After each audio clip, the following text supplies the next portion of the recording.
I'm gonna be honest here, I really don't like traditional faceted gemstones. I think cabochons are way more interesting in almost every conceivable way, and they allow for a lot more unconventional design choices. I like them so much, in fact, that I make my own out of weird materials. And I even wrote a 60-page thesis on shaping weird crap into cabochons when I was getting my master's degree. But that begs the question, what exactly are cabochons? Broadly speaking, cabochons are gemstones that have been cut to feature a single smooth convex surface and a flat or slightly curved back. The term comes from the French word caboche, which roughly translates to head, alluding to how the polished dome form of this particular cut looks like the crown of a bald head. Cabochons are typically larger than the faceted gemstones you'll see in commercial jewelry, as this kind of cut is best suited for opaque, interesting stones that benefit from having such a large canvas to show off all they have to offer. This kind of cut is especially beneficial for stones that display a high level of chatoyancy, such as tiger eye and all of its cousins.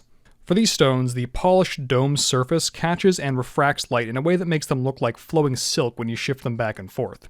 You can really see that in this piece of blue hawkeye that I have here, as well as this petrosite, which is also known as tempest stone because of that chatoyant effect.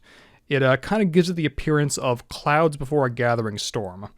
Petrosite is also my favorite stone, if I'm being perfectly honest. Another special case that's worth mentioning are stones that display what's called asterism. To vastly oversimplify this phenomenon, some stones have tiny fibers in them that have a higher refractive index than the stone itself. Now, the really cool thing about this kind of stone is if you cut it correctly, you will see this 4 or 5 pointed star as you shift it around under certain lighting conditions. Neither of those effects would look quite as nice on smaller faceted stones because methods like the brilliant cut are designed to do something completely different.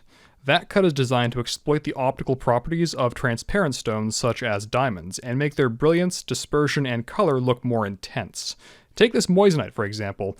As I move it around, light enters the stone and is multiplied as it refracts and reflects off those facets and back towards the viewer.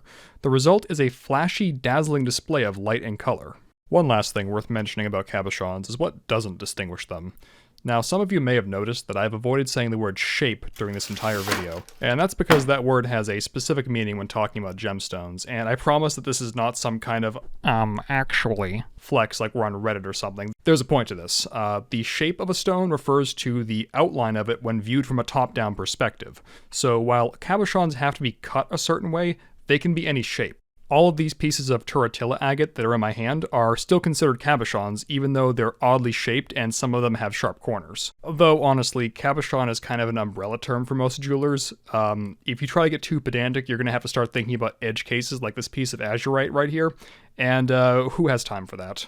But that's enough for now. Stay tuned for part 2, where I talk about the method that's most often used to set all of these stones.